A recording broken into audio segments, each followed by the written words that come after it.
Hello. I hope the mic is synced up. I hope it is on, and I hope you are ready to party. We're not actually gonna party, but hi. Hello. How are you? How you doing? I am exhausted emotionally, spiritually, physically. Any level of exhaustion that you can imagine, I am feeling it in my bones right now. If you don't know, my name is Megan. I'm a writer. I am currently studying to be a library technician, and currently I am on a 3-week placement wherein I am pulling like 12-hour days, and I'm almost done. I'm almost there, and I'm having such a good time, but I am tired. I'm very tired. I didn't vlog this week because of said exhaustion. I'm gonna angle you down a little bit more. I still wanted to touch base. I still wanted to check in, and I wanted to have a little chitty chat, a little writing chat. Okay, admittedly, I was a little hesitant to do this video because I try really hard to avoid becoming a writing advice channel. I don't really want to do that. I don't really feel like I have a whole lot to add to the writing advice community. I spent many years studying writing. I have been published. My nonfiction has been published. I have spent my entire life writing, and I still find it difficult to impart wisdom and advice to other people about writing. Being a creative person is such an individual thing, and I personally don't really get a whole lot of value from instruction around writing, and perhaps that's just like my school trauma showing. So I try to avoid it. However, why am I doing this video then? These past 2 weeks, I have been thinking about how I'm so grateful that I seem to have this ability to be quite consistent with my writing. I've just been frankly thinking about how I manage to stay consistent, and I thought I would sit down and I would just share a couple tips, and we'll see how it goes. We'll see how I feel about it. Before I get into the tips though, actually, there is one disclaimer, and that is like, take what you want from this and leave what you don't need. I don't think that there's any right or correct way to be a creative individual and create things. I think that people who think that are just not my type of artists. The people that think that there is a correct way to do any form of art, I just, we don't mesh well. I think art is just so subjective, both experiencing it and creating it. And so the advice that I give you is not advice that I think is the only advice out there on how to be consistent with writing, or the only advice that will ever work. It's just what has worked for me.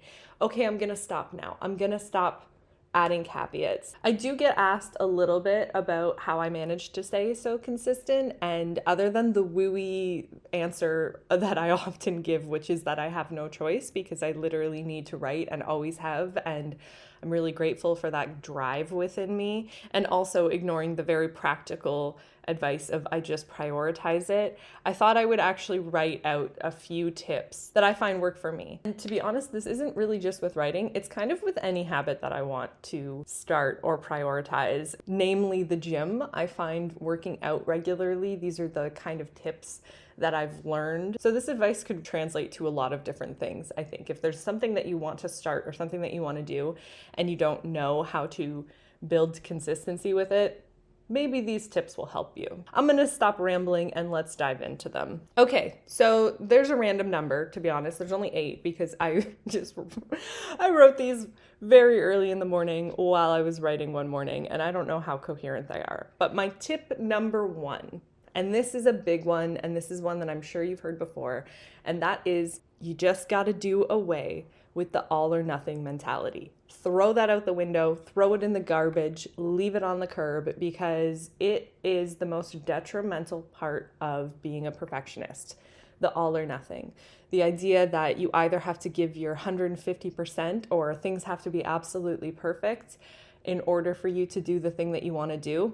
You'll never do the thing that you want to do because of that. And that doesn't just have to do with your actual writing and whether or not your writing is good enough. It has to do with the time that you're allowed to dedicate. If you're new here, thank you for clicking into this video. But if you have been around, you have seen that I am able to write pretty much anywhere at any time. I can go from 0 to writing, and I'm really grateful for that. And I think I've just built up the tolerance of my perfectionism. Don't get me wrong, I still struggle incredibly with perfectionism. I still struggle with that gifted child syndrome of if I'm not perfect at something right away, then I give up and I don't want to do it.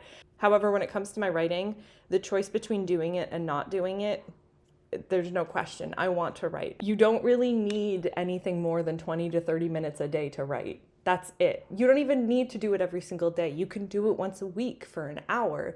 There are so many ways that you can fit writing into your schedule that it doesn't have to look like a perfect morning routine or a perfect evening routine or a perfect hour every single day. It can squeeze into your life if you do away with that all or nothing mentality. Tip number 2. This kind of goes hand in hand with number 1, and that is stop trying to create the perfect schedule. This really affects me because I am a huge routine person. I love my routine. I need my routine. Love and hate my routine. Actually, let's be real, because I love routines, but I hate mundanity. Anywho, that's a whole other can of worms to open. So what do I mean by creating the perfect schedule? I think that we get in our heads, especially when we watch other creatives online and we see their routines and we go, man, I wish I could do that. I wish I could wake up every day at 5 a.m. and just start writing or start creating, but I can't. Then don't. It doesn't have to be at the same time every single day that you sit down and you do the thing that you want to do. It can fit within your ever-changing schedule. Some of us don't work 9 to 5s. Some of us have very, very demanding jobs. And I think that the idea of having to have a perfect schedule and having to do the thing at the same time every single day, very detrimental. Tip number 3. This is a big one. And this is the one that I think has helped me the most with basically anything that's really hard that I want to do. Anything that requires my ability to force myself to do it. So going to the gym, doing homework, doing the tasks that I hate to do, writing, all of these things. This is the main thing that has helped me, and that is I don't bullshit myself. And by that, I mean, I don't lie to myself about what I'm actually going to manage or what I'm actually going to get done. I know I am completely useless after around 4 p.m. when it comes to having to use the big old noggin up here. I know that that's the hardest time of the day for my brain to actually get some good work done. And so I'll never try to write during that time period, or I will never try to do a hard assignment during that time period because I just know I won't. I just know that I won't do it. In the same way that I know that I'm not going to wake up at 5 a.m. and go to the gym. I'm not going to wake up at 6 a.m. and go to the gym. I'm really not going to wake up and move my body. I will wake up and I will write, or I will wake up and I will read. But I've spent years attempting to develop a morning gym routine to realize that it's actually okay if I go in the afternoon, if I go after work. When I was working a 9 to 5, I would go at 5 every single day and I would work out every single day. I wouldn't go every single day. I would go 3 times a week. But you get what I'm saying. I think I spent a really long time being mean to myself because I wasn't achieving this perfect schedule that I thought others could do, and why can't I do it? Until I realized that it's just my brain and it's just who I am as a person, and I can get so much done if I work with what I have, and that is the body and mind that I'm dealing with.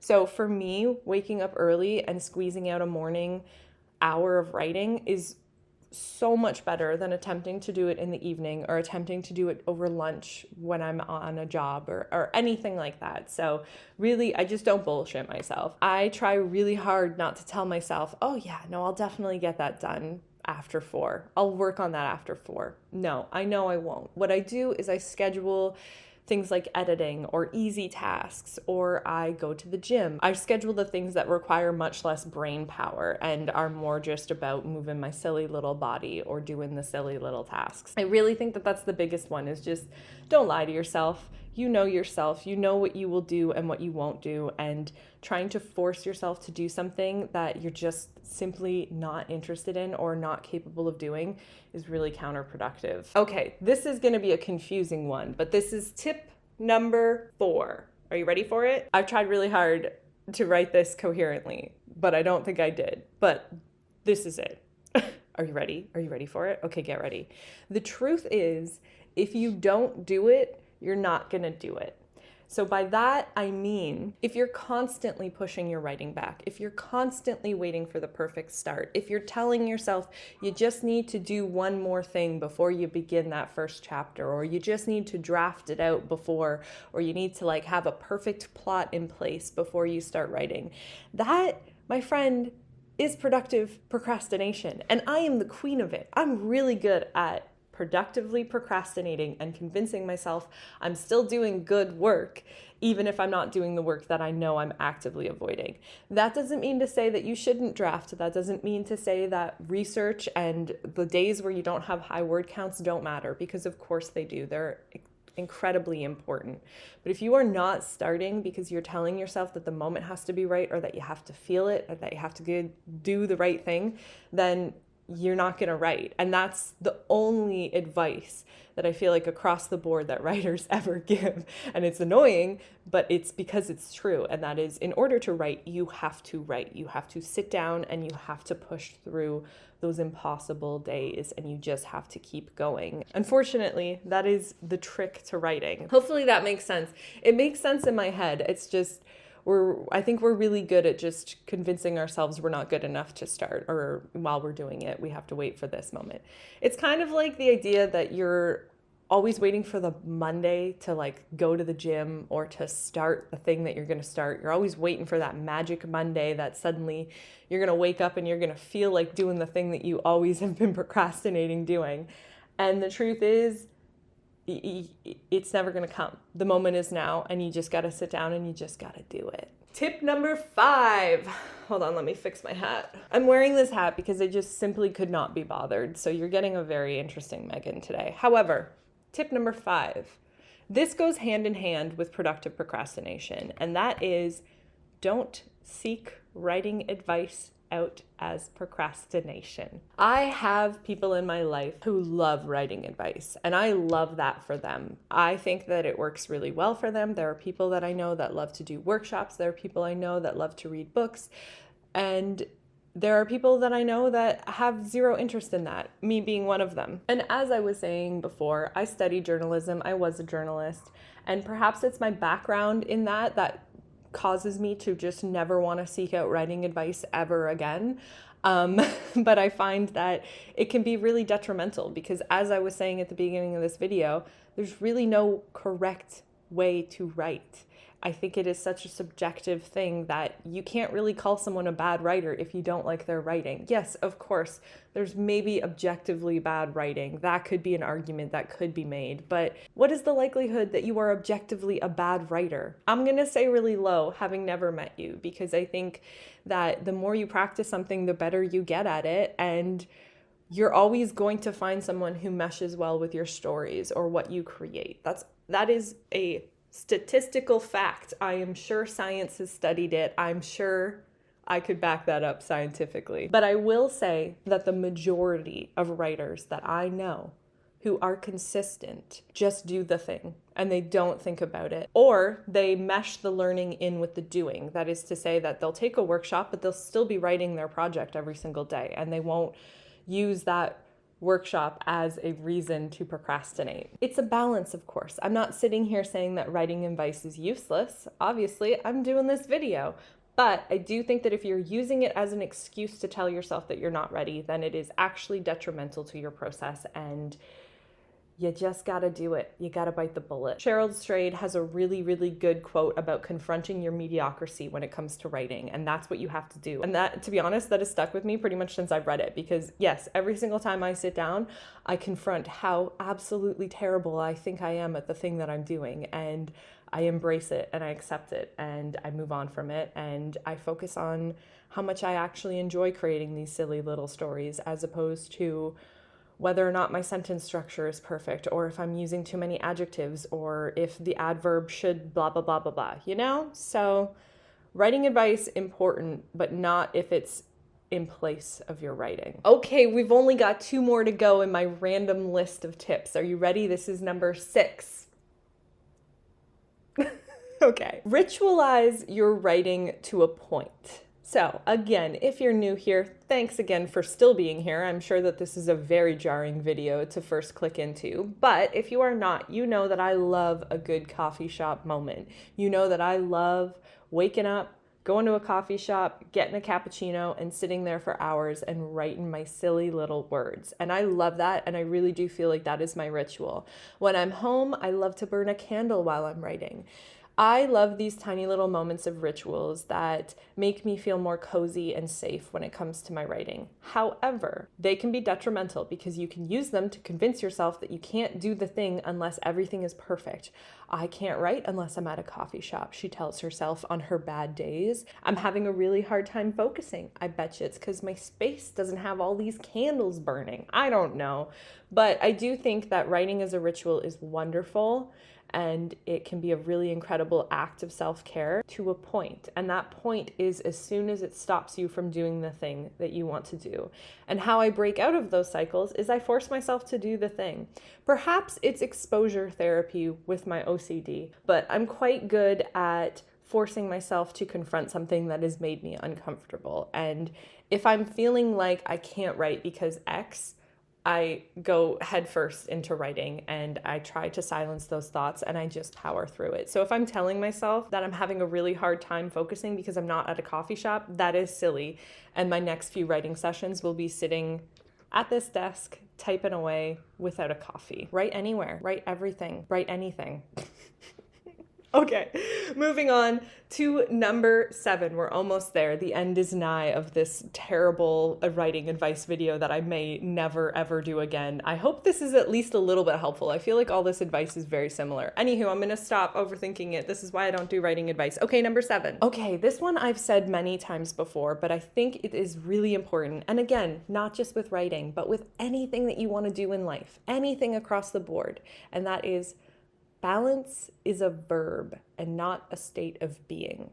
And by this, I mean we are constantly inundated with work-life balance things. We hear the term work-life balance all the time. And I really think that it's misused because to me, to balance your life doesn't mean that your life is perfectly balanced and all the scales are met. It is dropping the ball sometimes because things have to be dropped. It is focusing more on one thing because you need to. It's scheduling in time for rest if you need it. It's the idea that you don't need to earn rest, but you do need to prioritize it. And with writing, I find that there are weeks when it takes over my life and it absolutely consumes me. And all I can think about is sitting down and putting down the next scene. And I've got a million emails in my email because I'm emailing myself all these ideas because that's how I track my ideas.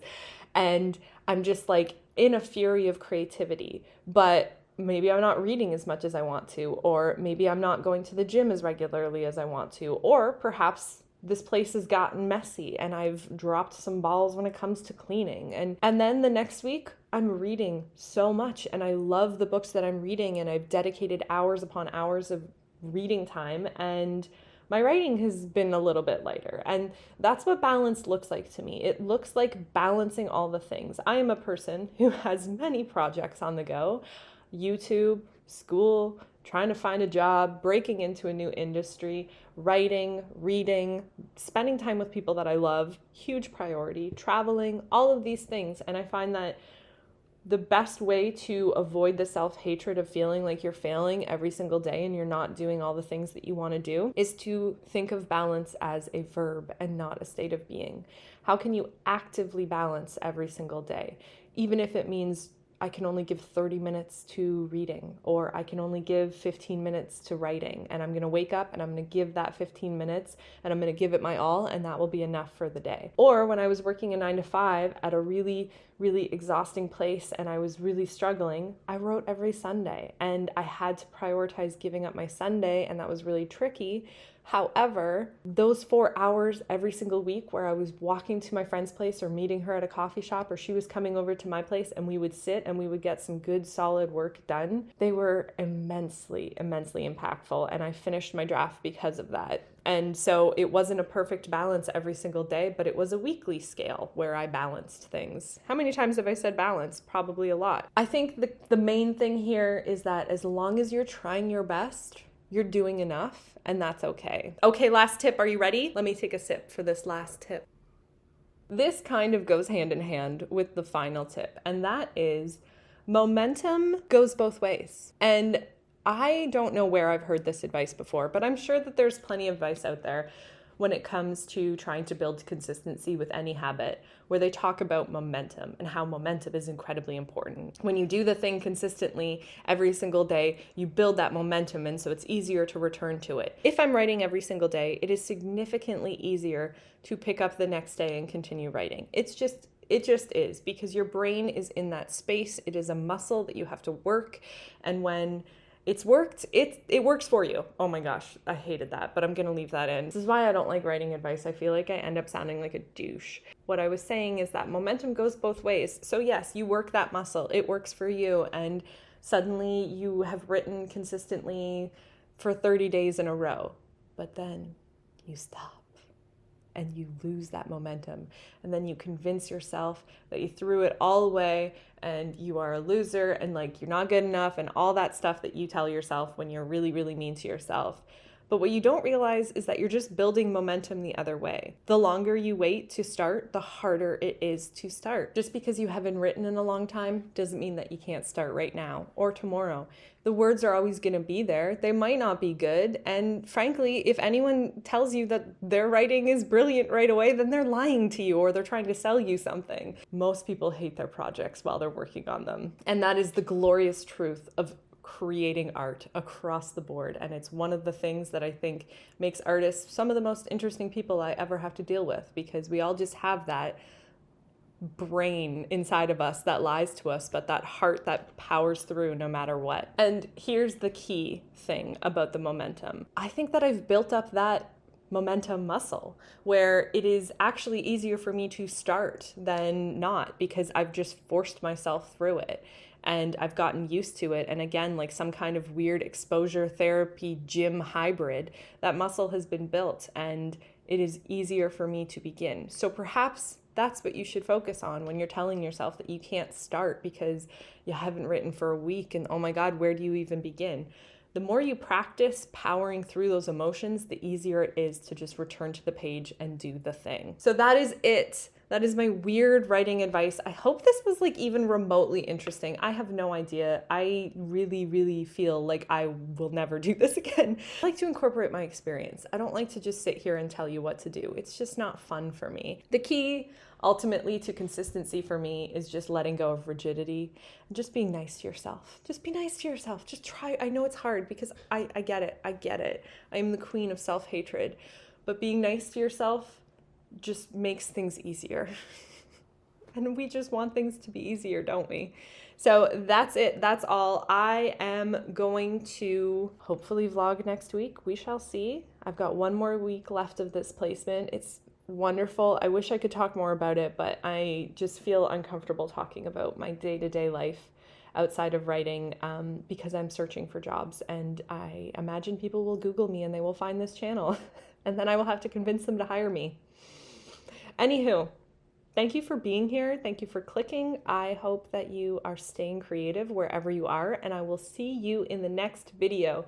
Go write, go create, please. It's so much better when people overcome their fears and they do the thing that they want to do, and they do that from the heart. Art from the heart is the most beautiful form of it, and we need it, and we need you to create. And I'm going to stop this now because I'm starting to sound like a preacher. But go write or create. Go write, go draw, go read, go do something creative. Okay? Bye!